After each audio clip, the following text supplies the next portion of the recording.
Party ने 3-4 साल में जो मुझे दिया है, शायद किसी के लिए भी ये ईर्ष्या का विषय हो सकता है। पार्टी ने मुझे नेता बनाया। इस बार कहा जा रहा है कि प्रदीप यादव को अगर टिकट ना मिला तो दीपिका पांडे को टिकट मिलेगा, और कांग्रेसी ये खुद कहते हैं कि दीपिका पांडे को अगर टिकट मिला तो निशिकांत दुबे जी का खर्चा बढ़ जाएगा। मेरा 12 करोड़ का पैकेज था, प्रत्येक महीने 1 करोड़ रुपया मुझे वेतन मिलता था, और जब मैं एमपी बना तो मेरा वेतन 16,500।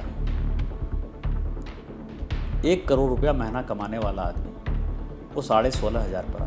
लोग कहते हैं कि निशिकांत दुबे की डिग्री को लेकर अगर कुछ कहो तो निशिकांत दुबे परेशान हो जाते हैं। तो सब गलती करो आप, लिव इन रिलेशन में रहो आप, दर्शन हीरानंदानी से गिफ्ट लो आप, अपना पासवर्ड लॉगिन भारत की सुरक्षा जो है कॉम्प्रोमाइज कर दो आप, और उसके बाद कहो कि निशिकांत दुबे ने ऐसा कर दिया। सारी चीजें तो ओपन एंड शट है, प्रूफ हो गई। 2014 में आपकी संपत्ति 15 करोड़ थी, साल 2019 में 15 करोड़ से आपकी संपत्ति बढ़कर 46 करोड़ हो, यानी लगभग 30 करोड़ से भी ज्यादा का प्लस हुआ है आपके 5 साल के टाइम पीरियड। और यही 2009 और 2024 के निशिकांत करते हैं।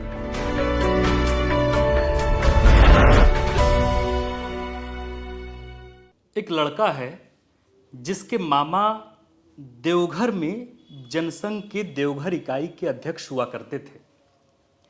एक लड़का है जिसके पिता अपने गांव गरान में बैठकों में महान दार्शनिक कार्ल मार्क्स के वही इनकलाबी नारे कि दुनिया के मजदूरों एक हो का नारा लगाया करते थे।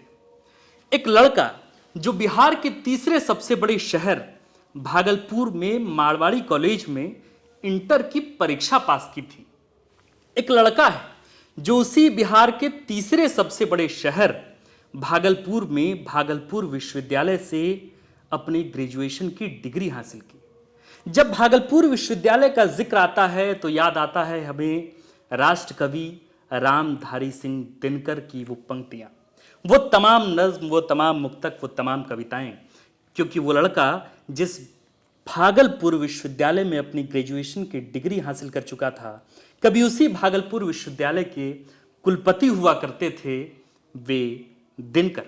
लड़का और बड़ा हुआ तो अब भागलपुर से अपने सामान को बांधकर अपने कंधे पर मध्यम वर्ग के तमाम जिम्मेदारियों का बोझ लिए राष्ट्रीय राजधानी दिल्ली की तरफ कूच कर गया। जब पहुंचा तो दिल्ली विश्वविद्यालय में दाखिला लिया, एमबीए में एडमिशन हुआ, और फिर एमबीए पूरा हुआ तो फिर एक बड़े से संस्थान में नौकरी लगी, वो भी कोई छोटे मोटे पद पर नहीं, निदेशक के पद पर। दिल्ली में रहते हुए राजनीति के ककहरे से वाकिफ उस लड़के ने एक दिन ऐसा टांका भिड़ाया कि जब वापस गांव आया तो पता चला कि लड़के ने अपने हाथ में गोड्डा लोकसभा सीट से चुनाव लड़ने के लिए दिल्ली में टिकट भंजवा लिया है।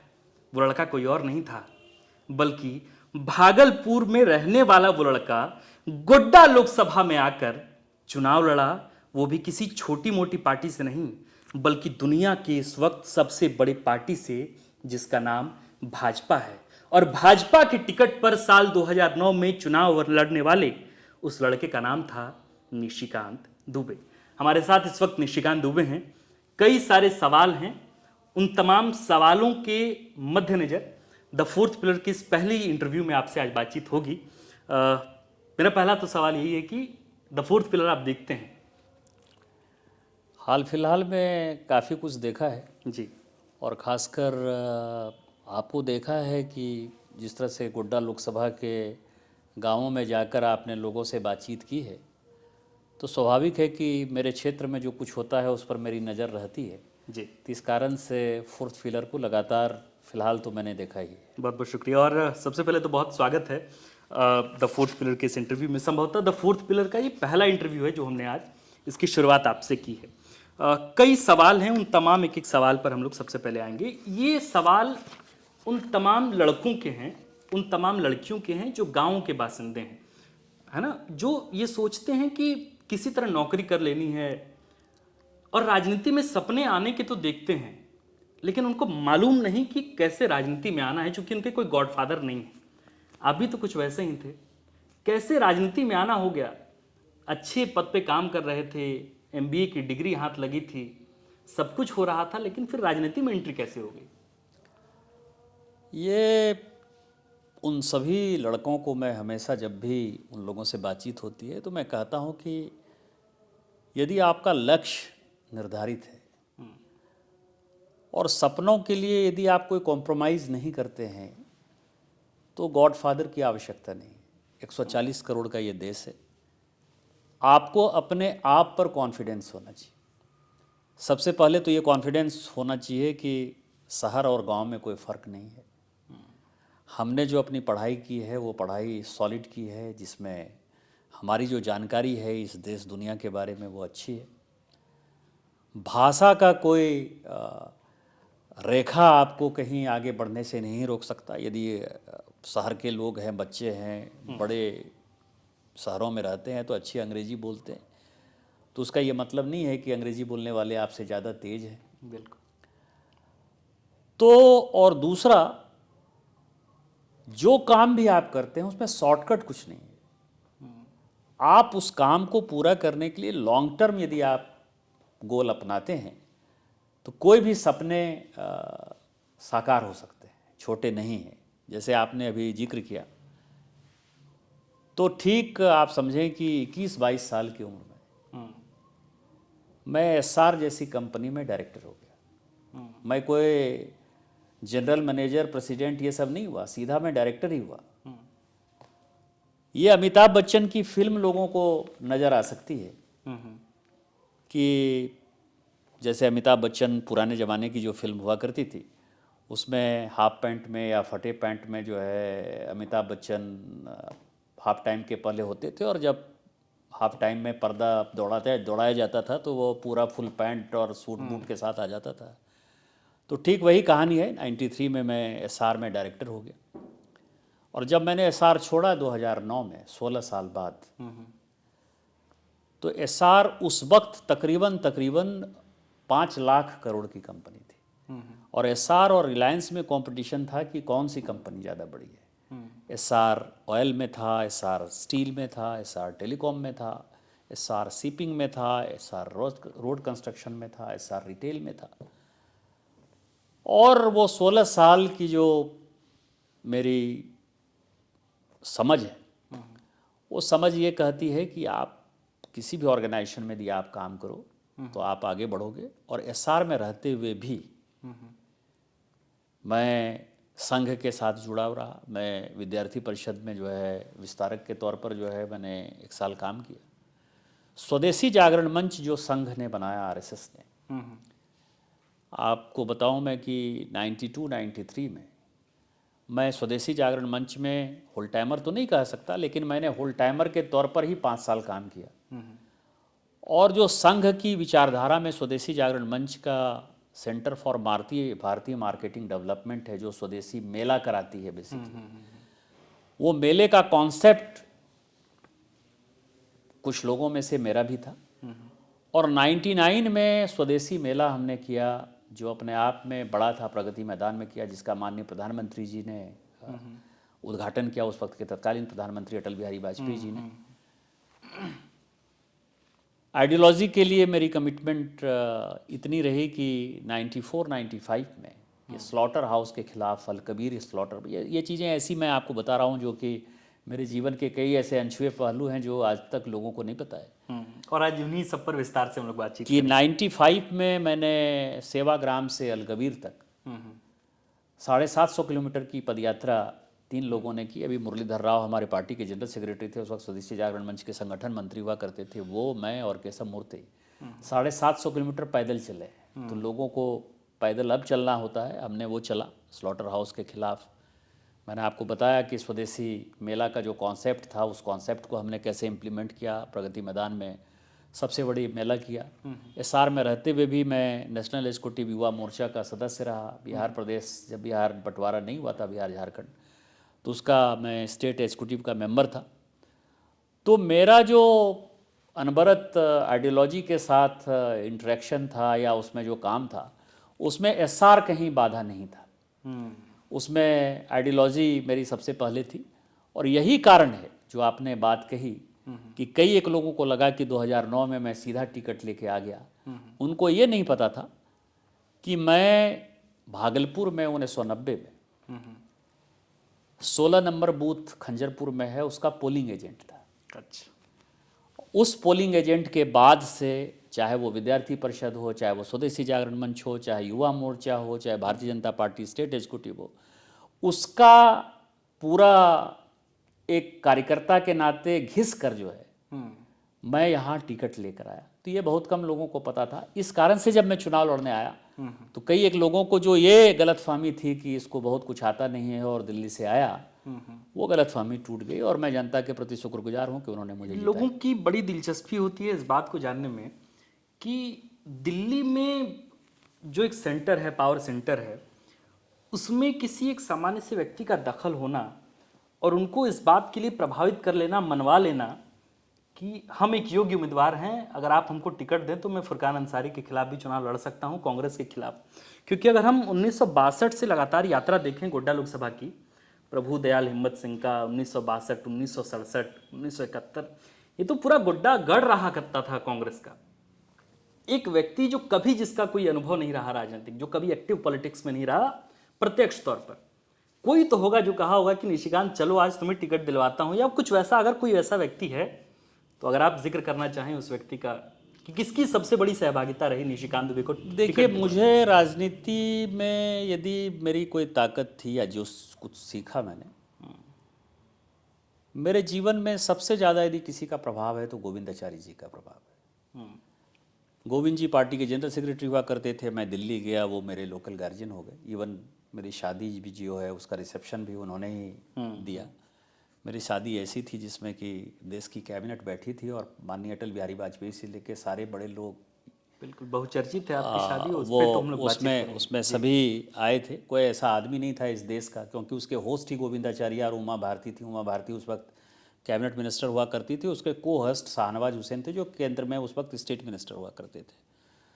तो आप समझें कि गोविंदाचार्य जी का जो असर रहा मेरे जीवन में, उन्होंने बहुत कुछ सिखाया। एक गांव के आदमी को कैसे जीवंत बनाया जाता है। दूसरा, मैंने आपको कहा कि जो संघ की आइडियोलॉजी है, जैसे माननीय भाऊराव देवरस जी से 91 दिसंबर से लेकर 92 उनके डेथ तक, उनकी डेथ जल्दी हो गई, उनका प्रभाव रहा। तो ठेंगड़ी जी का मेरे जीवन में बहुत प्रभाव रहा। ये सब प्रभाव मिलकर जो है, मेरे गोविंदाचार्य कहते थे कि मैं भागलपुर चुनाव लड़ूं। वो भागलपुर चुनाव भी लड़ाना चाहते थे 1999 में, लेकिन उस वक्त मेरी उम्र कम थी, शादी भी नहीं हुई थी और मेरे रिश्तेदार वहाँ के सांसद थे। तो हमने कहा कि सर अगली बार देखेंगे। अगली बार में हुआ कि गोविंदाचार्य ही पार्टी से बाहर चले गए और मेरी जो ताकत थी वो कमज़ोर हो गई। और मेरे जो अच्छे दोस्त हुआ करते थे सुशील मोदी, वो पटना से भागलपुर चुनाव लड़ने के लिए आ गए। और उस वक्त मुझे राजनीति का एक कड़वा अनुभव हुआ कि राजनीति इतनी आसान नहीं है जितनी कि देखी जाती है। समय आने पर राजनीति में दोस्त भी जो है वो मुकर जाते हैं या अपने स्वार्थ में अंधे हो जाते हैं। फिर क्या हुआ कि राष्ट्रीय अध्यक्ष राजनाथ जी बन गए। राजनाथ जी से मेरे बहुत ही पारिवारिक व्यक्तिगत संबंध थे। तो राजनाथ जी के अध्यक्ष बनने के बाद तब तक Sushil Modi ji deputy chief minister बन गए थे, तो वो जगह खाली हो गई थी। तो मुझे लगा था कि ये जगह अब खाली हो गई है। बड़े मैं आज आपको फोर्थ पिलर में एक नई बात कह रहा हूँ, अहंकार दिखाई देगा कि शाहनवाज हुसैन साहब इलेक्शन कमेटी के मेंबर बने। ये राजनाथ जी का सुझाव था, जिसको कि मैंने एक्सेप्ट किया कि एक आदमी मेरा नाम लेने वाला होना चाहिए इलेक्शन कमेटी में। और वो इलेक्शन कमेटी में नाम लेने के बदले वो खुद ही उम्मीदवार हो गए। और मेरा 2006-07 में दोबारा भागलपुर से टिकट कटा। मेरा भागलपुर पैतृक घर है, भागलपुर में मेरी एक्टिविटी थी, भागलपुर में जाना आना होता था। तो भागलपुर में लोग मुझे जानते थे, समझते थे। और मैंने जैसे कहा कि पोलिंग एजेंट के तौर पर मैंने भागलपुर में काम किया था, तो भागलपुर स्वाभाविक है कि मेरी कर्मभूमि जन्मभूमि सब थी। विद्यार्थी परिषद के कार्यकर्ता के नाते भी वहाँ काफ़ी काम किया था हमने। जब भागलपुर से मेरा 2004 और 2006-07 में टिकट कटा, तो ये 2009 में मुझे राष्ट्रीय अध्यक्ष राजनाथ जी और सुषमा जी, जो झारखंड की इंचार्ज थी, नहीं है, उन दोनों ने मुझे कहा कि ये पड़ोस की सीट है और खाली है और शाहनवाज चूँकि सिटिंग एमपी हैं शाहनवाज जी, तो शायद टिकट काटना उचित नहीं होगा, तो आप यहाँ से चुनाव लड़ जाइए। और मैं मरता क्या नहीं करता के आधार पर कि 5 साल बैठने से, इंतज़ार करने से बेटर था कि मैं भारतीय जनता पार्टी से चुनाव लड़ूं, तो मैं यहाँ से चुनाव लड़ने के लिए आया। तो ये बात साल 2009 की है, 9 की। जब आपने गोड्डा लोकसभा में पहली दफा चुनाव लड़ा। आपके राजनीतिक जीवन की शुरुआत वहां से हुई और पहली दफा आप 6000 वोट के अंतर से जीते। फिर 2014 का चुनाव, 6000 का अंतर ये 60,000 में तब्दील हुआ। और फिर 2019 का लोकसभा चुनाव गोड्डा लोकसभा से, जब आपका 6000 से 60,000 और 60,000 से सीधे 1,84,000 के वोट के अंतर से। ये कई लोगों के समझ में और कई पत्रकारों के समझ में ये बात नहीं आती कि जिस गोड्डा लोकसभा में लगभग 21% आबादी मुस्लिम वोटरों की है, जहां शेड्यूल्ड ट्राइब जिनकी आबादी लगभग 12 पॉइंट समथिंग कुछ है, यानी कि 34% आबादी उस वोट बैंक की है, जो वोट बैंक पारंपरिक तौर पर या तो कांग्रेस का रहा या फिर रीजनल पार्टी झारखंड मुक्ति मोर्चा की रही। वहां निशिकांत दुबे ने ऐसा क्या किया कि वो उनका वोट मार्जिन लगातार बढ़ता जा रहा है? प्रदीप यादव प्रभावी नहीं हो पाए, इरफान अंसारी प्रभावी नहीं हो पाए, और संभावित उम्मीदवार जैसा कि आपका कॉन्फिडेंस है और जैसा आपका आपकी जो पकड़ है, लोग कह रहे हैं, बाकायदा ये माहौल है और आप तैयारी में हैं कि 2024 का चुनाव आप गोड्डा लोकसभा से लड़ेंगे। ये कैसे निकाल पा रहे हैं? ये अंतर कैसे बढ़ता चला जा रहा है? उसका कारण यह है कि गोड्डा लोकसभा में मेरी कोई रिश्तेदारी नहीं है। जैसे आपने मामा की बात कही, तो मामा प्रोफेसर थे। मेरे 2 मामा यहाँ देवघर कॉलेज में प्रोफेसर थे। एक तो भारतीय जनता पार्टी के पहले जिलाध्यक्ष भी रहे। तो छिटफुट यदि 5-10 आदमी को छोड़ दें तो 18 लाख, 18.5 लाख वोटर में मेरा कोई रिश्तेदार नहीं, मेरी कोई जमीन नहीं। और इसीलिए जो भारत सरकार की योजनाएं या राज्य सरकार की योजनाएं भारत सरकार के सहयोग से आ सकती हैं, वो सब जब यहाँ कुछ नहीं था, जब लाने की बात होती है, कहीं रोड बनाने की बात होती है, पुल बनाने की बात होती है, पुलिया बनाने की बात होती है, तो आदमी की जो डिमांड है, अपेक्षा है, उसके आधार पर मैंने 2009 से काम किया। तो एक धीरे धीरे लोगों को ये विश्वास है कि आदमी का कोई लोभ नहीं है, कोई स्वार्थ नहीं है, कोई जातिगत राजनीति ये नहीं करता है, और इस कारण से वोट का परसेंटेज वो लगातार बढ़ता है। कई एक लोगों को जो एक भ्रम था कि जातिगत आधार पर वोट करते हैं लोग, रीजन के आधार पर, रिलीजन के आधार पर वोट करते हैं, वो सब टूटने के पीछे रीजन जो मुझे दिखाई देता है। जैसे मैं आपको बताऊं कि 2009 में मैं जीता तो लगभग 6 की 6 विधानसभा में हार गया। केवल 1100 वोट से मैं महागामा से जीता था, और 3300 वोट जहां आप बैठे हैं देवघर, यहाँ मैं जीता था। तो टोटल 4400 वोट है, लेकिन मैं 6400 वोट से जीता था। उसका कारण ये था कि सभी जगह मैं हारा तो जरूर, लेकिन कहीं ना कहीं नंबर 2 था। तो लोगों ने उस वक्त कहा कि 4 कॉर्नर फाइट हो गया, क्योंकि मुझे 1,90,000 वोट मिला था, फुरकान जी को 1,84,000, 1,72,000 वोट प्रदीप यादव जी को मिला था, और तकरीबन 80,000 के आसपास दुर्गा सोरेन जी को वोट मिला था। तो लोगों को लगा कि जुगाड़ से जो है मैंने मैनेज कर लिया होगा और मैं जीत गया चुनाव। फिर मैंने राजनीति के चेहरे को बदलने की कोशिश की। आपको ध्यान है कि मैंने आज तक कभी किसी को ठेकेदारी नहीं दी, उस वक्त भी ठेकेदारी नहीं दी। एक नई बात थी कि मैं अपने वर्कर को काम नहीं दे रहा हूँ। तीसरा, मैं उस वक्त जब कहता था कि, जैसे मैं कहता था साहबगंज में मैं पोर्ट ले आऊँगा, तो कहता था कि गंगा नदी में बंदरगाह बन सकता है। मैं कहता था मैं देवघर में जो है एयरपोर्ट ले आऊँगा, तो कहता था एयरपोर्ट क्या पेट भरेगा, एयरपोर्ट से क्या होगा। मैं कहता था एम्स ले आऊँगा, लोग कहते थे एम्स कहाँ से आ सकता है, रांची में एम्स नहीं है। मैं कहता था गोड्डा में रेल ले आऊँगा। तो सभी मुझे जो है 2009 से 2014 तक एक पागल, जो कहते हैं कि झुंझुना थमाने वाला, हवा हवाई, मेरा डायलॉग ही हो गया, मेरे पेट नेम मेरा हो गया हवा हवाई। अपोजिशन को जिसको बात करनी थी कि हवा हवाई, मैं कहता था ये नेशनल हाईवे बना दिया मैंने। लेकिन क्या हुआ कि 2014 आते आते कहीं ना कहीं धरातल पर कुछ चीज़ें दिखाई देने लगी और लोगों को लगा कि एक बड़ा सवाल है। और एक अच्छी बात क्या हो गई गोड्डा की दृष्टि से, यदि आप देखें तो माननीय मोदी जी जो है भारतीय जनता पार्टी के नेता हो गए। स्वाभाविक तौर पर पहली बार पिछड़ों को लग रहा था कि एक देश का प्रधानमंत्री पिछड़ा हो सकता है, और इस कॉन्स्टिट्यूएंसी का जो दबाव है वो मन मस्तिष्क के जो आप कह रहे थे, बिल्कुल। वो पिछड़े की मानसिकता है, तो वो एक ऐड हो गया। मोदी जी हमारे नेता हो गए और वहाँ मुझे दिखाई दे रहा था कि मैं विकास जो कर रहा हूँ वो जनता तक जा रहा है। तो जब दूसरा चुनाव हुआ तो ट्रायंगुलर फाइट हो गया, तो उसमें भी 3 आदमी खड़े हो गए, तो मुझे 1,90,000 3,80,000 हो गया सीधा। और जो फुरकान जी का वोट था वो भी बढ़ गया, वो 1,84,000 से वो 3,20,000 पर चला गया। और प्रदीप जी का जो वोट है वो 1,72,000 से 1,91,000 पर चला गया। तो लोगों को लगा कि ये जुगाड़ फिर भी किया इसने, कि हिंदू मुस्लिम करता है और ट्रायंगुलर फाइट करके ये जीत गया।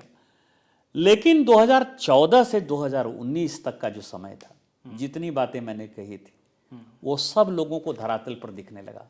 पोड़ैया हाट तक ट्रेन आ गया था, एम्स की बिल्डिंग बनती हुई दिखाई दे रही थी, एयरपोर्ट की बिल्डिंग दिखाई दे रही थी, नेशनल हाईवे लोगों को बनने लगा था कि एक पुनासी डैम यहाँ एक बड़ा वाटर प्रोजेक्ट है, ये सब दिखने लगा था।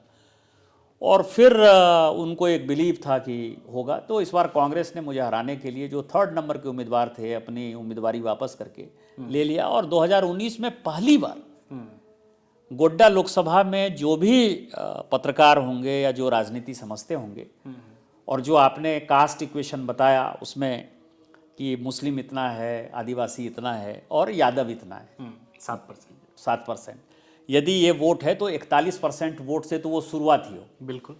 और 41% वोट से शुरुआत होगी तो इस बार पहली बार है निशिकांत दुबे जो और 1-to-1 फाइट में है, तो हारेंगे। मैंने अपने कार्यकर्ताओं को उस वक्त भी कहा था कि मुझे 6.5 लाख वोट आएगा। यदि उस वक्त का कोई वीडियो होगा तो मैंने सारे पत्रकारों को कहा था कि मुझे 6.5 लाख वोट आएगा। फिर भी लोग ने हंसना शुरू किया कि 6.5 लाख वोट कैसे आएगा, लेकिन मुझे पता था कि 6.5 लाख वोट आएगा। और उसका कारण ये है कि मुझे आदिवासी वोट भी मिलेगा और मुझे यादव वोट भी मिलेगा, और मुसलमान, बड़ी बात कह रहे हैं, और मुसलमान जो है वो मुझे हराने के लिए वोट नहीं करेगा। मुझे वोट करेगा या नहीं करेगा मुझे पता है, लेकिन मुझे हराने के लिए वोट नहीं करेगा। ये मेरा कॉन्फिडेंस था, क्योंकि मैंने यदि काम किया था तो आदिवासियों के लिए भी काम किया था, मुसलमानों के लिए भी काम किया था, और यादव तो कार्यकर्ता आज ही मैं था। मैं आपको बताऊं कि मैं मरगुमुंडा प्रखंड में था, एक रोड का शिलान्यास कर रहा था।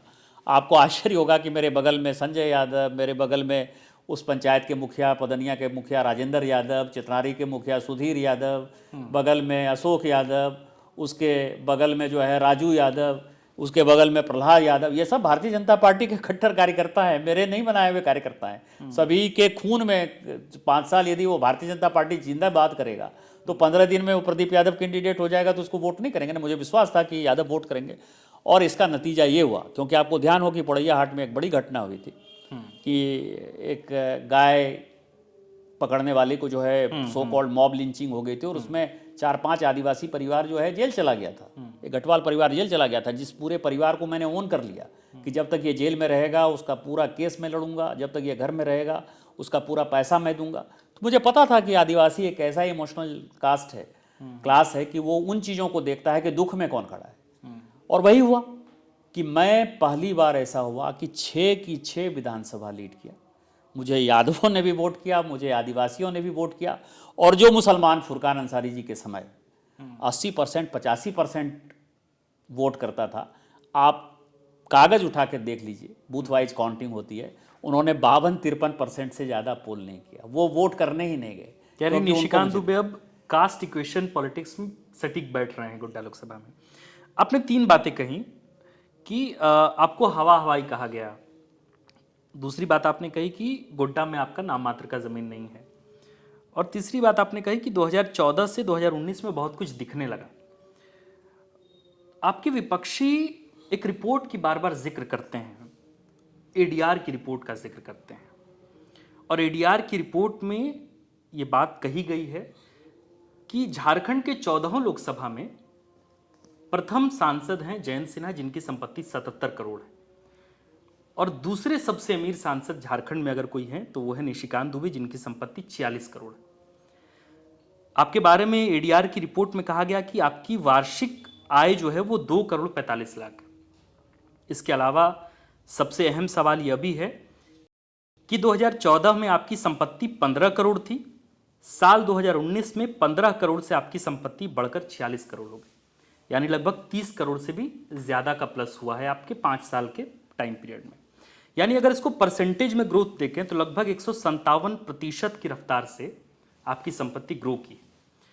आपकी विपक्षी इस बात को लेके खूब सवाल करते हैं राजधानी रांची से लेके राष्ट्रीय राजधानी दिल्ली में कि निशिकांत दुबे एक सांसद हैं, तीसरे टर्म, कहते हैं कि गोड्डा में जमीन नहीं है, संपत्ति नहीं है, लेकिन झारखंड के दूसरे सबसे अमीर सांसद है और उनकी संपत्ति लगातार बढ़ रही है 197% की रफ्तार से। क्या है कि मुझे लगता है कि वो सब न 2009 का हलफनामा पढ़ रहे हैं, न 2014 का, न 2019 का।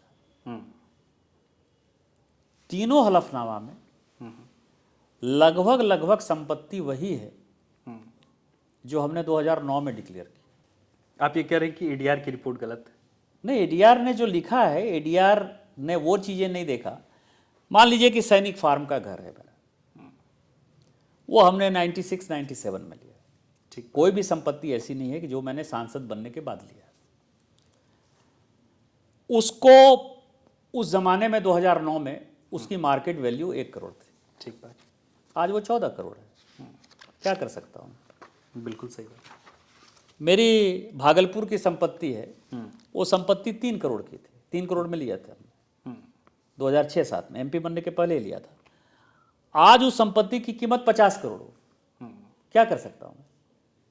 या तो मैं झूठ बोलूं कि 3 करोड़ का 3 करोड़ ही लिखूं, बिल्कुल, या नहीं तो आप जो हलफनामा में भरवाते हैं कि मार्केट रेट क्या है, मार्केट रेट भरो। उनको ओरिजिनल रेट और मार्केट रेट का फर्क नहीं पता है। यदि कोई नई संपत्ति मैंने ली होगी, फिर ना मैं दोषी होऊंगा कि तुमने नई संपत्ति ली है। बिल्कुल। तो उन्होंने, जितने भी विरोधी है ना, मैं यही देखता हूं, मतलब अधजल गगरी छलकत जाए वाली जो हालत है, मेरी वही संपत्ति है जो 2009 में थी, जो 2014 में थी और 2019 में थी।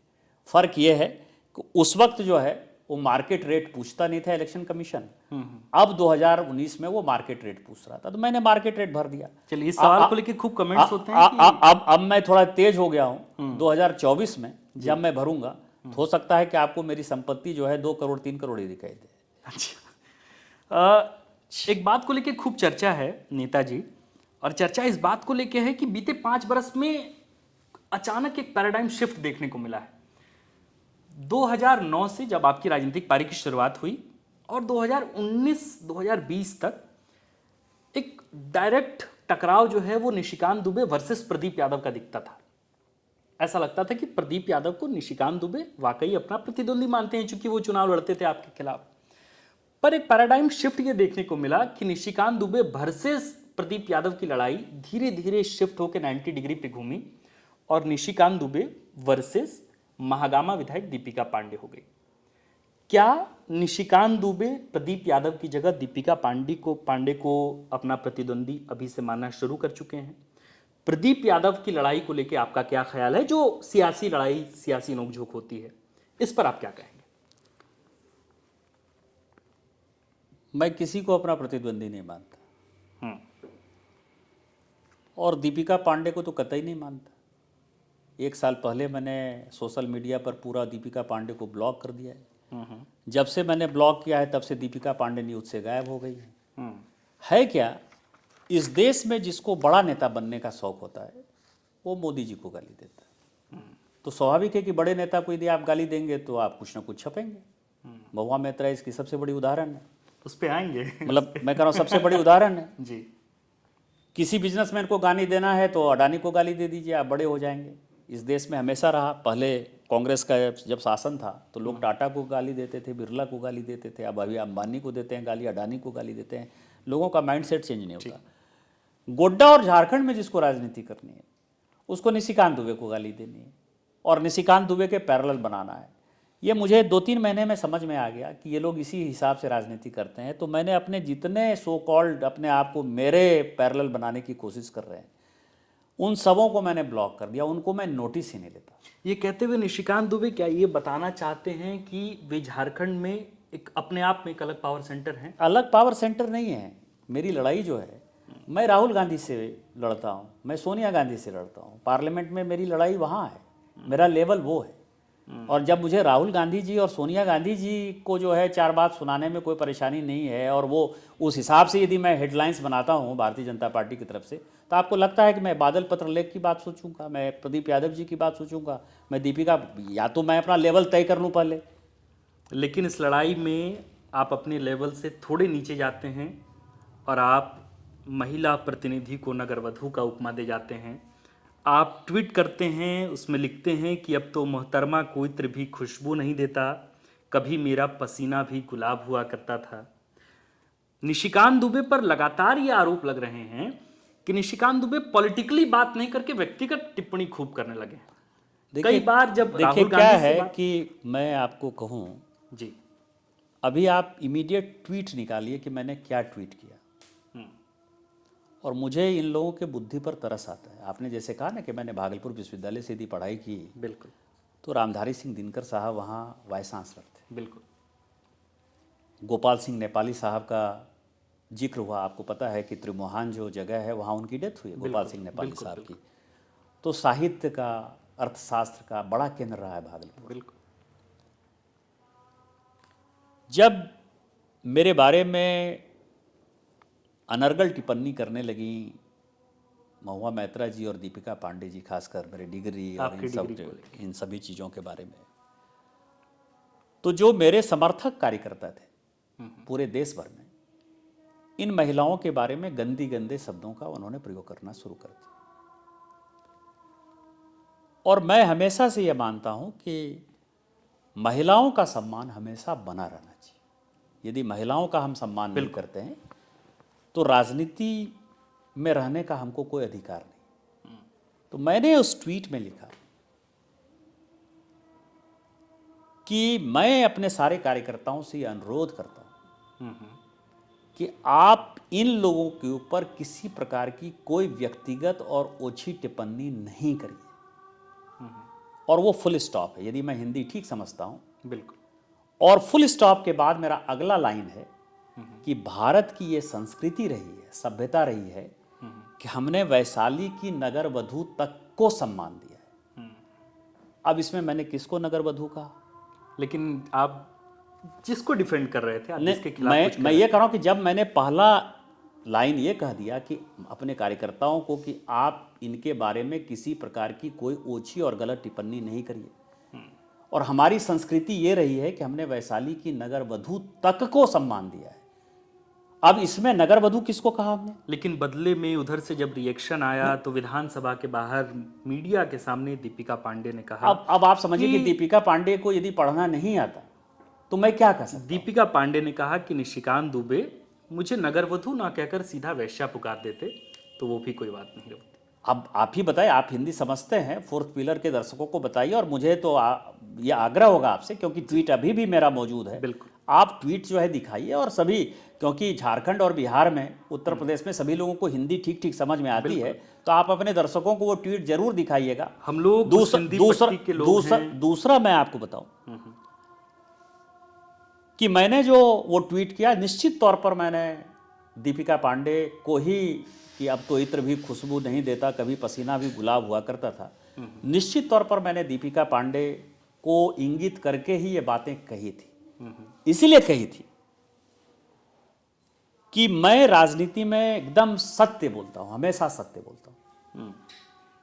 आज कांग्रेस के एक बड़े नेता नहीं हैं, उनकी डेथ हो गई। उनका नाम राजीव सातव था। हमारे साथ वो लोकसभा के सांसद थे, और बाद में वो राज्यसभा के सांसद हुए, पार्टी के जनरल सेक्रेटरी थे। और दीपिका पांडे को जब टिकट मिला तो राजीव सातव मेरे घर पर आए और मुझे पैर छू के उन्होंने प्रणाम किया और कहा कि मेरा एक ही ये है कि आप दीपिका पांडे के खिलाफ जो है कोई एग्रेसिव व्यक्तिगत कैंपेन नहीं करिए, मैंने दीपिका को टिकट दिया है।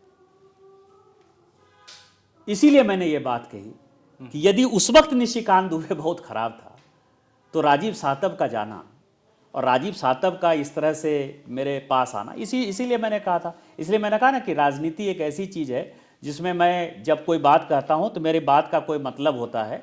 और मैंने महागामा में दीपिका के खिलाफ भले प्रचार किया हो, लेकिन मैंने कभी व्यक्तिगत उसके खिलाफ कोई टिप्पणी नहीं। लेकिन चूंकि इस बात को ज़्यादा क्या खींचना, लेकिन इस वाली टिप्पणी पे नेताजी क्या कहेंगे कि अब तो मोहतरमा को इत्र भी खुशबू नहीं देता, कभी मेरा पसीना भी गुलाब हुआ। मैंने कहा ना, उदाहरण यही है ना, मैंने राजीव सातव का उदाहरण दिया ना कि आपको जिताने के लिए आपके पार्टी का जनरल सेक्रेटरी मेरा पैर पकड़ रहा है, नहीं है वो इस देश दुनिया में, उनकी डेथ हो गई है। इसीलिए ये चीज़ें जो है मुझे कितनी कहनी चाहिए कितनी नहीं कहनी चाहिए राजनीति के स्तर पर, लेकिन यही बात फैक्ट है। और जब इस महिला ने जो है पहली बार मुझे गाली दिया, तुमताम किया, तो यदि दीपिका पांडे अपने बेटे के सर पर हाथ रख दे कि राजीव सातव का फ़ोन आया कि नहीं आया, राजीव सातव को मैंने कहा कि तुमने तो गलत आदमी के साथ जो है हमारे यहाँ विधायक बना दिया है। मेरी ऐसी संस्कृति नहीं है कि कोई महिला तुमताम करे, कोई बड़े छोटे को तुमताम करे। और राजीव सातव ने फ़ोन किया इसको। क्या आज दीपिका पांडे से बातचीत होती है? नहीं, कभी बातचीत नहीं होती और मुझे लगता नहीं कि मुझे कभी बात भी करना चाहिए दीपिका से। एक बात बार बार कही जा रही है कि अब जो संभावित प्रत्याशी होंगे कांग्रेस 2024 के लोकसभा चुनाव में, जो आज से महज 7 महीने बाद है, 8 महीने बाद है, कहा जा रहा है कि प्रदीप यादव का टिकट कटा। इरफान अंसारी के बारे में तो पहले ही कहा जा रहा है कि संभवतः टिकट ना मिले, वो भविष्य के गर्भ में है। लेकिन इस बार कहा जा रहा है कि प्रदीप यादव को अगर टिकट ना मिला तो दीपिका पांडे को टिकट मिलेगा। और कांग्रेसी ये खुद कहते हैं कि दीपिका पांडे को अगर टिकट मिला तो निशिकांत दुबे जी का खर्चा बढ़ जाएगा। आप इस बात को कैसे लेते हैं? ये उनका कमेंट्स है और आप इस पर क्या रिएक्ट करें? मेरी तो जानकारी है कि यहाँ से आलमगीर आलम चुनाव लड़ रहे हैं। आप ये खारिज कर रहे हैं ये बात की दीपिका पांडे? मैं तो आपको कह रहा हूँ कि आलमगीर लेकिन आलम आपके पूरे शहर दीपिका पांडे के पोस्टर से पटे पड़े हैं। ये बात आप गौर करते हैं? ये बात आप देखते हैं? मैं कभी देखता ही नहीं, क्योंकि उनके पोस्टर जहाँ लगे हुए होंगे जी, ये शहर जो है मुझे 1 लाख वोट से ज़्यादा से लीड देता है। और आप लिख लीजिए कहीं भी, भारतीय जनता पार्टी का जो भी उम्मीदवार होगा 2024 में, यहाँ से 1.5 लाख की लीड मिलेगी। ठीक। और मैंने आपको बता दिया कि कांग्रेस का यहाँ से उम्मीदवार आलमगीर आलम साहब, चलिए अब और राष्ट्रीय जिन्होंने कि दीपिका पांडे को एमएलए बनाया, और दीपिका पांडे उनके पीछे खड़ी होंगी। आप ये कह रहे हैं कि दीपिका पांडे को टिकट ना मिलेगा और नहीं प्रदीप यादव को टिकट? एक मुसलमान को टिकट मिलेगा और आलमगीर आलम यहाँ से कांग्रेस के प्रत्याशी। मैंने आपको 4 महीने पहले कह दिया।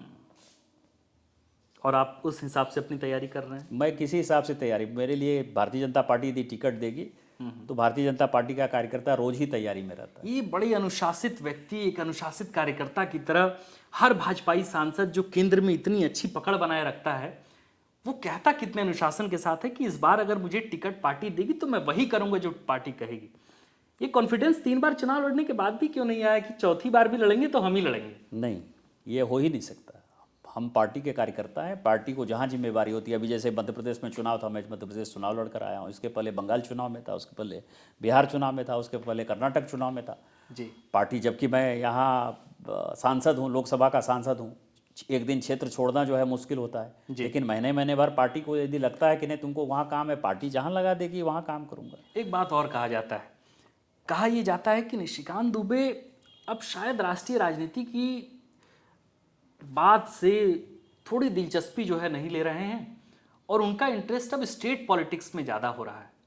कई बार मंच पर देखने को मिलता है कि उनकी जो दिलचस्पी है स्टेट पॉलिटिक्स में वो इस कदर ज़्यादा बढ़ गई है कि अब लगता है कि किसी भी वक्त पदार्पण स्टेट पॉलिटिक्स में निशिकांत दुबे का हो सकता है। आप इस बात को ये कहते हुए खारिज कर सकते हैं कि मैं ऑलरेडी नेशनल पॉलिटिक्स में हूँ, मैं स्टेट पॉलिटिक्स में क्यों जाऊँगा, लेकिन ऐसे कई उदाहरण रहे। क्या निशिकांत दुबे प्लान कर रहे हैं आगामी 2024 के विधानसभा चुनाव में कि वे स्टेट पॉलिटिक्स में इंटरवेंशन करें, वे आएँ, वे चुनाव लड़ें और आगे उनकी तैयारी कुछ और है? मैंने कहा ना कि मैं बहुत ही स्ट्रेट फॉरवर्ड आदमी हूँ। मैं 3 बार सांसद होने के बाद भी आज तक झारखंड का वोटर नहीं हूँ। मैं आज भी बिहार में भागलपुर का वोटर हूँ, और जब तक कि मैं राज्य का वोटर नहीं होऊंगा, स्टेट की राजनीति मेरे लिए दूर की कौड़ी है। यदि जिसको ये टेक्निकल बात समझ में नहीं आती है, लेकिन मुझे समझ में आती है। क्या आप इस चीज़ को लेकर आगे कुछ तैयारी कर रहे हैं? स्टेट पॉलिटिक्स में आपका इंटरवेंशन बढ़ा है? मैं इसी कारण से आज भी बिहार का वोटर, कि यदि मैं विरोध कर रहा हूं हेमंत सोरेन का, यदि मैं विरोध कर रहा हूं विपक्ष के सरकारों का, तो किसी को ये नहीं लगे कि ये मेरी व्यक्तिगत लड़ाई है, व्यक्तिगत मैं स्टेट की पॉलिटिक्स में इंटरेस्ट लेना चाहता हूं।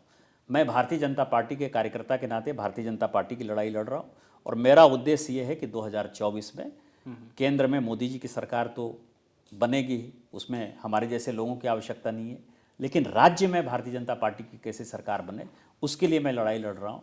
और इसी कारण से मैं आज तक झारखंड का वोटर नहीं हूँ। एक बात कहा जाता है कि जब रघुवर दास यहाँ से चुनाव हारे तो रघुवर दास ने कहा कि जयचंदो ने हरा दिया। तब उसी के 2-3 दिन के गैप में निशिकांत दुबे ने कहा कि हमें बाहरी पर भरोसा करना भारी पड़ा। रघुवर दास के साथ आपके संबंध कैसे थे? मेरे बहुत अच्छे संबंध थे, हैं भी। भारतीय जनता पार्टी के सभी नेताओं के साथ संबंध हैं।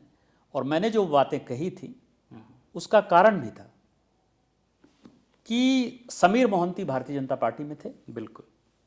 हमने उनको टिकट नहीं दिया। हमने झारखंड मुक्ति मोर्चा के कुणाल सारंगी को टिकट दे दिया। समीर मोहंती एमएलए हो गए, कुणाल जी हार गए। बैद्यनाथ राम हमारे पार्टी में थे, बैद्यनाथ राम को हमने टिकट नहीं दिया। आरजेडी से आए हुए प्रकाश राम को टिकट दे दिया, प्रकाश राम हार गए, बैद्यनाथ राम एमएलए हो गए। ठीक बात। चतरा में जो है सत्यानंद हमने सत्यानंद भोक्ता को टिकट नहीं दिया, हमने पासवान जी को टिकट दे दिया, वो चुनाव हार गए। यहाँ अमित यादव को जो है बरकट्टा में टिकट नहीं दिया, सरयू राय का हमने टिकट काट लिया। आप यदि उदाहरण देखेंगे, मनोज यादव को हमने टिकट दे दिया, उमा शंकर जी को ये नहीं दिया, आंसू के साथ। तो 7-8 एमएलए आज भी वैसे हैं जो भारतीय जनता पार्टी के कट्टर थे, जिंदगी भर रहे, और हमने उनको टिकट नहीं देके बाहर के लोगों को टिकट दे दिया।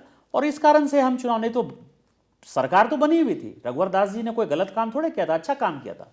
डबल इंजन की सरकार ने इतना बढ़िया काम किया था कि कोई रघुवर जी को चीफ मिनिस्टर से नहीं हटा रहा था, रघुवर जी दोबारा चीफ मिनिस्टर बनते। लेकिन अपने पर कम भरोसा, बाहरियों पर ज्यादा भरोसा, यही मैंने कहा था। ये किसने किया? जो रघुवर जी होंगे, इसलिए रघुवर जी को ये कहा होगा मैंने कि आपका जो डिसीजन था वो डिसीजन गलत था नेतृत्व के नाते। आपको इस पर अड़ना चाहिए था, आपको अपनी बातें कहनी चाहिए थी, तो इस कारण से हुआ। तो अभी हाल के दिनों में बड़ा बदलाव देखने को मिला। बाबूलाल मरांडी का जिस तरीके से नए सिरे से पदार्पण हुआ है, ऐसा लग रहा है कि भाजपा बिल्कुल नई टीम बनाकर अपनी तैयारी कर रही है। विधानसभा चुनाव को लेकर, लोकसभा चुनाव को लेकर संकल्प यात्रा खत्म हुआ और इसके साथ साथ जेपी नड्डा आए और हाल में तो प्रधानमंत्री नरेंद्र मोदी भी आए जनजातीय गौरव दिवस के मौके पर। कैसे देख रहे हैं निशिकांत दुबे, जिनके बारे में खूब चर्चाएं होती है, नेशनल टेलीविजन पर आप छाए रहते हैं, झारखंड के, और आपको लगा के बाकी 13 सांसद और हैं, लेकिन उनकी जितनी चर्चा नहीं होती जितनी आपकी चर्चा होती है। आप निशिकांत दुबे क्या सोचते हैं, जो नई टीम बनी है बाबूलाल की, क्या कर पाएगी आगे? कितनी उम्मीद है निशिकांत दुबे को बाबूलाल की टीम पर, बाबूलाल के नेतृत्व पर, बाबूलाल के काम पर, और बाबूलाल ने जो पहले किया है उनके इतिहास को देखते हुए आप क्या कुछ कहना चाहेंगे? देखिए, भारतीय जनता पार्टी ने एक बहुत ही बेहतरीन डिसीजन लिया बाबूलाल मरांडी जी को प्रदेश अध्यक्ष बना के। बाबूलाल मरांडी जी सबसे टॉलेस्ट लीडर हैं, झारखंड के पहले मुख्यमंत्री हैं, उनकी इमेज बहुत अच्छी रही है, और वो होल टाइमर के तौर पर जो है संघ परिवार में काम किया है उन्होंने। उनको राजनीति ही 24 घंटा करना है, उनको प्रवास ही करना है।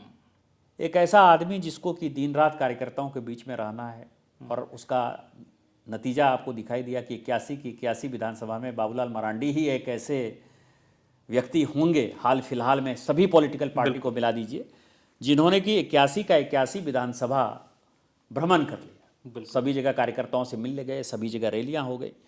तो भारतीय जनता पार्टी के केंद्रीय नेतृत्व ने एक बहुत ही साफ सुथरा और अच्छा निर्णय किया, एक बड़े व्यक्तित्व को बनाया।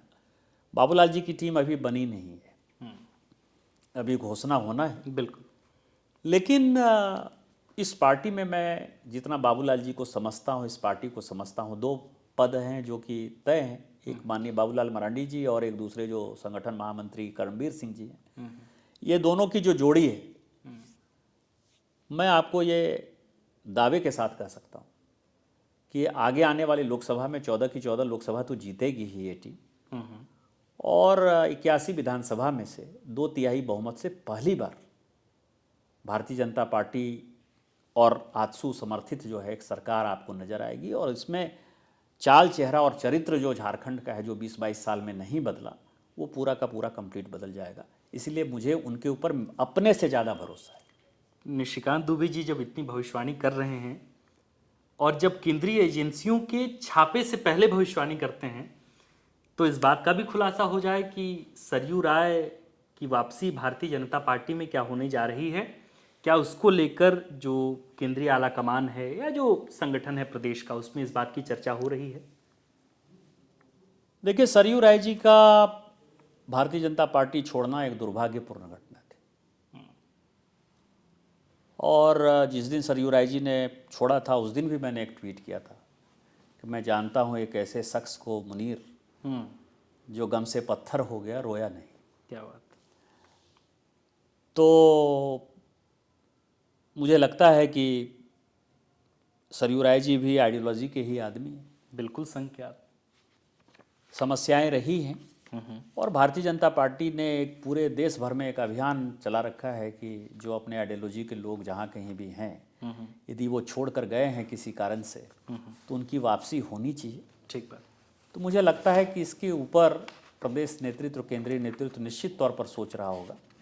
मैं इसके बारे में कम टिप्पणी इसलिए करता हूँ कि मेरे सरयू राय जी के साथ राजनीति से अलग हटकर, परे हटकर एक बहुत ही व्यक्तिगत संबंध, तो व्यक्तिगत संबंधों में जो है इमोशन बहुत हावी हो जाता है। और गीता कोड़ा को लेके क्या संबंध है आपके?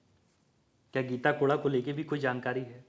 क्योंकि नहीं, उनके बारे में फ़िलहाल कोई जानकारी नहीं है। सरयू राय जी के बारे में तो मैं आपको कह सकता हूँ, चूँकि अपनी आइडियोलॉजी के आदमी हैं। गीता कोड़ा जी के बारे में कोई जानकारी नहीं है। लेकिन उनके जो पति हैं मधु कोड़ा साहब, उन्होंने राजनीति भारतीय मजदूर संघ से शुरू की। भारतीय जनता पार्टी के वो विधायक रहे।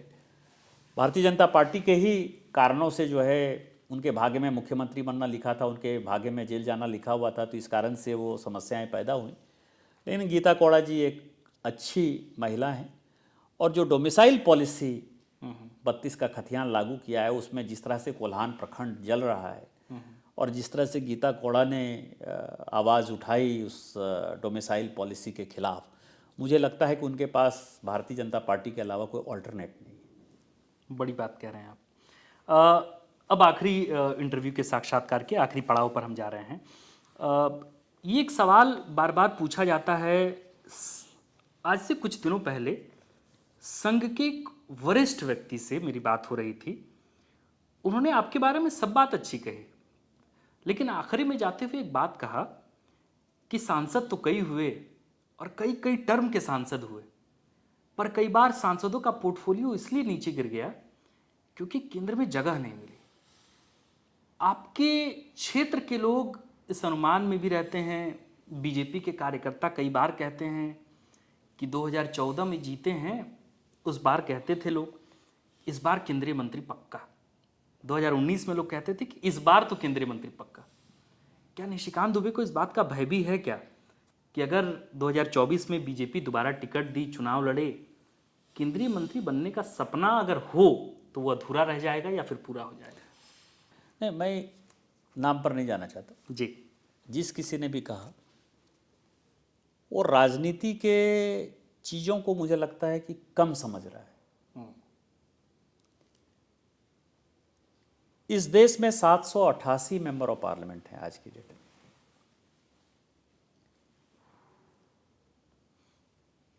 मैं आपसे ही पूछ लूं जी कि कौन कौन लोग मंत्री किस विभाग के हैं। आप तो पत्रकार हैं। बिल्कुल। और मैं सांसद हूं। आप ही मुझसे पूछ लेंगे तो हो सकता है कि 2-4 नाम मैं ही मिस कर जाऊं। बिल्कुल, चूंकि केंद्र मंत्री, केंद्रीय राज्य मंत्री और जो या पोर्टफोलियो, कोई विभाग है। बिल्कुल। आप ये समझें कि पार्टी क्या करती है। पार्टी किसी को अध्यक्ष बनाती है, किसी को महामंत्री बनाती है, किसी को मुख्यमंत्री बनाती है, किसी को मंत्री बनाती है, केंद्रीय मंत्री बनाती है। पार्टी ने 3-4 साल में जो मुझे दिया है, शायद किसी के लिए भी ये ईर्ष्या का विषय हो सकता है। पार्टी ने मुझे नेता बनाया है और पार्टी जब नेता बनाती है तो पार्टी बहुत सेक्रीफाइस करती है। आज आप समझिए कि राहुल गांधी का भाषण खत्म होगा, पार्टी कहती है कि निशिकांत खड़ा हो जाओ। बिल्कुल। नो कॉन्फिडेंस मोशन पर बातचीत होती है, पार्टी कहती है कि मेरा पहला स्पीकर जिसका जवाब माननीय प्रधानमंत्री जी को देना है, निशिकांत पहला स्पीकर होगा। महिला सुरक्षा, महिला वंदन अधिनियम आता है, पार्टी कहती है कि निशिकांत दुबे मेरा पहला स्पीकर है। न्यूज़ क्लिक का मामला होता है, चाइना का मामला होता है, मैं नहीं बोलता हूँ। किसी को यदि लगता होगा कि निशिकांत दुबे बोलता है, ये पार्टी बोलती है। पार्टी ने मुझे नेता बनने का मौका दिया है, पार्टी ने मेरे ऊपर जितना विश्वास किया है, शायद मुझे नहीं लगता कि 788 एमपी में से किसी के ऊपर माननीय प्रधानमंत्री जी ने या पार्टी ने इतना विश्वास किया होगा। पार्टी ने आपको एक नेता बनाया। दूसरा, जिन लोगों को भारतीय राजनीति नहीं पता है, उनके जानकारी के लिए मैं बता दूं कि मंत्री बनने से कोई याद करने वाला चीज नहीं रहता है। लोग पार्लियामेंटेरियन के नाते पीलू मोदी को जानते हैं, बिल्कुल, मीनू मसानी को जानते हैं, नाथ पई को जानते हैं, मधु लीमिये को जानते हैं, आप राम मनोहर लोहिया को जानते हैं। बिल्कुल, आप ये देखिए, इसमें से कोई भी आदमी मंत्री नहीं रहा। इशू के आधार पर मैं इस पार्लियामेंटेरियन की बात करता हूं। गुरदास दास गुप्ता को जानते हैं, सोमनाथ चटर्जी को जानते हैं, ये सारे बड़े प्रोफाइल, चित्त बसु को जानते हैं। बिल्कुल, ये कोई आदमी जो है, इसमें से एक आध आदमी कभी मान लीजिए कि कोई मंत्री हो गए, जैसे सोमनाथ जी लोकसभा के अध्यक्ष हो गए, लेकिन मैक्सिमम लोग पार्लियामेंटेरियन के तौर पर जाने जाते हैं। तो आप एक पार्लियामेंटेरियन के तौर पर आपकी क्या इमेज है, हैसियत है। और मुझे लगता है कि पार्टी ने मुझे जो कुछ भी दिया, भारतीय राजनीति में, भारतीय संसदीय इतिहास में, मैंने अपनी छाप वहां छोड़ी है। और कभी भी कोई डिबेट डिस्कशन होगा, और कई एक चीज़ें ऐसी हैं जो मेरे से अब जुड़ गई हैं। जैसे 1952 से लेके आज तक private member resolution, private member bill होता है, प्राइवेट मेंबर रिजोल्यूशन होता है, प्राइवेट मेंबर कोई रिजोल्यूशन पास नहीं होता है। आज तक भारतीय संसदीय इतिहास में 1952 से लेके आज तक केवल 2 आदमी के प्राइवेट रिजोल्यूशन पास हुए। एक का नाम लालकृष्ण अडवाणी है और दूसरा का नाम निशिकांत दुबे है। जो जम्मू कश्मीर का ये 370 और 35 से है, ये खत्म होना चाहिए। ये रिजोल्यूशन मेरा था, जिसको कि भारत सरकार ने एक्सेप्ट किया। कल को मान लीजिए कि सपोज कि महुआ मैत्रा की सदस्यता खत्म होती है, तो उस पर जो बात आएगी कि किसका कंप्लेन था, किसके कंप्लेन के आधार पर यह इसी सवाल पर अब आगे की तैयारी है। ये आखिरी सवाल है। तो मैं आपको बताऊं कि संसदीय इतिहास में पार्टी ने मुझे बहुत कुछ दिया है, और जो कुछ दिया है उसका ऋण जो है कोई भी व्यक्ति कार्यकर्ता के नाते नहीं चुका सकता। तो जिसने कहा आपको, वो गलत कहा और उसको समझ नहीं। ठीक बात। लोग कहते हैं कि निशिकांत दुबे की डिग्री को लेकर अगर कुछ कहो तो निशिकांत दुबे परेशान हो जाते हैं। मामला अदालतों में चला, निरस्त हुआ, लेकिन आज भी वो मामला आपका पीछा नहीं छोड़ पा रहा है। और इस बात को लेके जब बात होती है, महुआ मोइत्रा इस मामले पे सबसे ज़्यादा दखल करती थी, सबसे ज़्यादा हावी होती थी आप पर। इसके साथ साथ दीपिका पांडे हाल के दिनों में जो एक टिप्पणी की जाती है आपको लेके, निशिकांत दुबे की जगह डिग्री फर्जी दुबे या इस तरह की बातें होती। निशिकांत दुबे इसके बदले में इतने एग्रेसिव होते हैं कि जो कंप्लेंट्स है उन कंप्लेंट्स की झड़ी लगाते हैं। निशिकांत दुबे ने हाल के दिनों में जो कैश फॉर क्वेरी का मामला है उसको लेकर सुर्खियां बटोरी है। नेशनल टेलीविजन पे वो मामला चल रहा है, एथिक्स कमेटी के पास मामला गया है। क्या आलोचनाओं से परेशान होते हैं निशिकांत दुबे, और इस वजह से आप एग्रेसिव हो रहे हैं किसी विधायक के खिलाफ? ये तो 2 साल 2.5 साल से चल रहा है ना। आपको मैं बताऊं, ये देश कानून से चलता है। अभी चूंकि मैंने महुआ मैत्रा को नोटिस भेजा है, चल रहा है 5 तारीख को डिफेमेशन सूट है। मैं पहले भी कर सकता था। मान लीजिए कि मेरी डिग्री फर्जी है, तो झारखंड मुक्ति मोर्चा ने इलेक्शन कमीशन को लिखा कि मेरी डिग्री फर्जी है। इलेक्शन कमीशन ने उसका जवाब दिया कि 2019 के हलफनामे में निशिकांत दुबे ने जो कुछ भी कहा है कि उनके पास डॉक्टरेट की डिग्री है, आपको अपने हलफनामे में अंतिम डिग्री लिखनी होती। ठीक बात। हमने लिखा कि हम डॉक्टरेट है, सबसे बड़ी डिग्री लिखनी होती। तो इलेक्शन कमीशन ने कहा कि निशिकांत दुबे ने जो लिखा है वो सही है, जांच के आधार पर। जांच के आधार पर। ठीक बात। और इलेक्शन कमीशन ने मुझे भी उसकी चिट्ठी दी और झारखंड मुक्ति मोर्चा को भी उसकी चिट्ठी दी थी। ठीक बात। लेकिन यहाँ तो है, जैसे आपने कहा कि मेरे मन में है, इतने पर संतुष्ट नहीं हुए तो एक FIR जो है ये देवघर में हमारे खिलाफ दर्ज हुआ। कि मेरी डिग्री फर्जी है, और डिग्री में मैंने कहा कि मेरे पास इस तरह की एमबीए की डिग्री है कि मैं तुमको रोजगार दे दूंगा। मतलब मैं इतना मूर्ख हूँ कि जोर जोर, और लोग डिग्री के आधार पर वोट देते हैं। हो गया एफआईआर हो गया, इन्वेस्टिगेशन हुआ, चार्जशीट हो गया। ठीक बात। किसी भी चीज का एक लीगल पॉइंट तो एक यही है ना, यदि मैंने गलत किया है तो आप मुझे यदि फांसी की सजा दोगी तो उसका तो एफआईआर होगा ना, इन्वेस्टिगेशन होगा। तो झारखंड पुलिस ने एफआईआर भी किया, झारखंड पुलिस ने इन्वेस्टिगेशन भी किया, इन्वेस्टिगेशन के बाद चार्जशीट भी किया।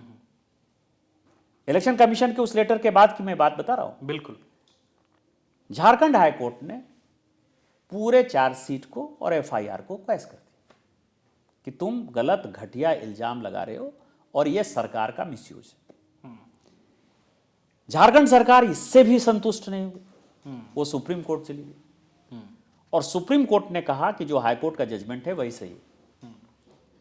अब आप समझिए कि यदि मैं सुप्रीम कोर्ट ने जिस चीज को सही ठहरा दिया, उसके बावजूद भी आपका चमड़ा का मुंह है और हाथ में जो है गलत, बंदर के हाथ में जो है कागज है, आप यदि उस पर कुछ भी लिखते रहिए तो मैं उसका क्या जवाब। ये 2 साल, 2.5 साल, 3 साल से लगातार चल रहा है। कोई आज की बात तो 2020 से चल रहा है ना, 2023 तक। अब डिफेमेशन केस महुआ मैत्रा ने जो फाइल किया उसमें मैंने खुद कोर्ट को कहा, मैंने लीगल नोटिस भी भेजा है कि ये वास्तविकता है, मैं 3 साल से रो रहा हूं, आप बताइए कि डिफेमेशन मैं करूं कि मेरे ऊपर डिफेमेशन हो।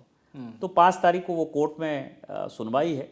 तो चूंकि कोर्ट में ये सबजुडिस मामला है तो मैं इतना ही आपको कह सकता हूं। और जब मैं महुआ मैत्रा के खिलाफ पार्लियामेंट में गवाही देने के लिए गया तो यही क्वेश्चन जो है मुझे कांग्रेस के सांसद ने किया था, और मैंने कांग्रेस के सांसद को भी यही कहा, चूंकि मैं आज ओथ पर हूं तो मुझे बोलने का बहुत अच्छा मौका है और यही फैक्ट है इसका। तो आप ये कहिए कि दोषी कौन है। महिला होने का मिसयूज ये लोग कर रहे हैं कि कौन कर रहा है? दूसरों को बदनाम करने के लिए आप क्या काम कर रहे हैं? दूसरा, महुआ मैत्रा का जहां तक सवाल है, मैंने तो लॉग इन करने के लिए नहीं कहा ना। मैंने तो दर्शन हीरानंदानी को हलफनामा देने के लिए मैंने तो नहीं कहा ना। जिस लड़के ने कंप्लेन किया उसको तो मैं जानता भी नहीं था ना। मैंने तो उसको लिव इन रिलेशन में रहने के लिए नहीं कहा ना, जो बात महुआ जी ने कहा। तो सब गलती करो आप, लिव इन रिलेशन में रहो आप, दर्शन हीरानंदानी से गिफ्ट लो आप, अपना पासवर्ड लॉगिन, भारत की सुरक्षा जो है कॉम्प्रोमाइज कर दो आप, और उसके बाद कहो कि निशिकांत दुबे ने ऐसा कर दिया। सारी चीजें तो ओपन एंड शट है, प्रूफ हो गई ना। तो इसीलिए मुझे लगता है कि ये पब्लिक है, सब जानती है। और मैं इतना ही कहूँगा कि मैं किसी भी विषय को तब तक नहीं पकड़ता, तब तक नहीं छूता जब तक कि मैं कन्विंस नहीं हो जाऊं। मैं समय का इंतजार करता हूं, और समय जब आ जाता है तो आप ये कह सकते हैं कि 100 सोनार की 1 लोहार की। ये लोग सोने की तरह जो है चिम्मट करते रहते हैं और मैं लोहार की तरह हथौड़ा ठोक देता हूं। इसीलिए लोगों को लगता है कि विरोधियों पर मैं टूटता हूं। हथौड़ा ठोकने का महीना आ रहा है, 8 महीने बाद चुनाव है, और चुनाव से पहले एक आखिरी सवाल इस पूरे इंटरव्यू का, मुझे लगता है कि काफ़ी देर बातचीत हुई है, इस एक आखिरी सवाल के साथ कि अब 15 साल लगभग अब सांसदीय जीवन का आपका समाप्त हो रहा है, इसके बाद फिर एक नई पारी की शुरुआत होगी, अगर जैसा कि आपने कहा टिकट मिलता है तो। 2009 के निशिकांत दुबे और 2024 के निशिकांत दुबे तक में, अब तक की यात्राओं में निशिकांत दुबे कितना बदले हैं, क्या कुछ समझे हैं, क्या कुछ सीखे हैं, क्या सीख रही है, एक बार हमारे दर्शकों के लिए अगर आप बता पाए तो। नहीं, जैसे मैंने कहा ना कि मैंने 2009 में कहा था कि मैं सब कुछ छोड़कर, जिस वक्त 2009 में मैंने छोड़ा, मेरा 12 करोड़ का पैकेज था, प्रत्येक महीने 1 करोड़ रुपया मुझे वेतन मिलता था। और जब मैं एमपी बना तो मेरा वेतन 16,500 हो गया। 1 करोड़ रुपया महीना कमाने वाला आदमी वो 16,500 पर आ गया। और मैंने उस वक्त भी कहा था कि मैं यहां केवल और केवल विकास करने आया हूं। यदि विकास नहीं कर पाया तो अगला चुनाव नहीं लड़ूंगा, आपसे वोट मांगने नहीं आऊंगा। और 15 साल बाद स्थिति ये है कि जो भी चीज़ें मैंने सपने देखे, मैंने वायदा कुछ नहीं किया है, इवन गोड्डा के रेल के लिए भी मैंने वायदा नहीं किया था। जब पहली बार मेरा स्वागत हुआ तो मैंने कहा कि मैं प्रयास करूँगा। 15 साल में मैं आपको ये कह सकता हूँ कि जिन सपनों के साथ मैं चला था और जिन वायदों के साथ मैं चला था, उस पर मैं अक्षरशः उतरा। और भारतीय जनता पार्टी के कार्यकर्ता, संघ परिवार के कार्यकर्ता होने के नाते, मोदी जी के एक सिपाही होने के नाते मैं ये कह सकता हूँ कि मैंने भारतीय जनता पार्टी के नाम को इस गोड्डा लोकसभा में ऊपर उठाने का ही काम किया है और एक ऐसा बेस तैयार किया है कि आने वाले दिनों तक कोई एक सीट यदि सुरक्षित है भारतीय जनता पार्टी की 543 में, तो वो गोड्डा है। गोड्डा से भारतीय जनता पार्टी का जो भी उम्मीदवार होगा वो निश्चित तौर पर जीतेगा और मेरे से ज़्यादा वोट से जीतेगा। और यही 2009 और 2024 के निशिकांत में फ़र्क है। तो फ़र्क क्या है, ये निशिकांत दुबे ने खुद मुखातिब होकर आपसे बताया है। ये पूरी बातचीत इस लिहाज से बेहद ज़रूरी है कि झारखंड के हर दर्शक और ख़ास करके गोड्डा लोकसभा के हर दर्शक तब इस वीडियो को इसलिए भी देखें क्योंकि द फोर्थ पिलर की एक नई अभियान जो है जनमत यात्रा वो चल रही है। हमारी कोशिश है कि न सिर्फ चुनाव के दौरान हम सिर्फ नेताओं की बातचीत या किसी की बाइट आपको सुनाएं, बल्कि पुरजोर कोशिश है कि ग्राउंड के स्तर पर, बिल्कुल निचले स्तर पर समाज के अलग अलग हिस्सों में क्या बात चल रही है, सांसद को लेके कितने काम हुए हैं, सांसद ने कितने काम किए हैं, उनके प्रेजेंस को लेकर, उनके रवैये को लेकर, नेशनल टेलीविज़न पे उनके चलने को लेकर और अखबारों में उनके छपने को लेकर, ऐसी तमाम बातें होती हैं जब, तो लगता है कि जनमत यात्रा के आखिरी पड़ाव में जब हम गोड्डा की यात्रा ख़त्म कर रहे हैं तो आपके सांसद का इंटरव्यू जो है वो द फोर्थ पिलर पे आपको देखने को मिले। बहुत बहुत शुक्रिया। रात काफ़ी हो चुकी है और इस इंटरव्यू की समाप्ति के बाद हम राजकीय राजधानी रांची की तरफ कूच करेंगे और आप राष्ट्रीय राजधानी दिल्ली की तरफ। बहुत बहुत शुक्रिया आप समय दिए इतना, और बहुत बहुत शुक्रिया आप तमाम दर्शकों का, आपने इसे देखा।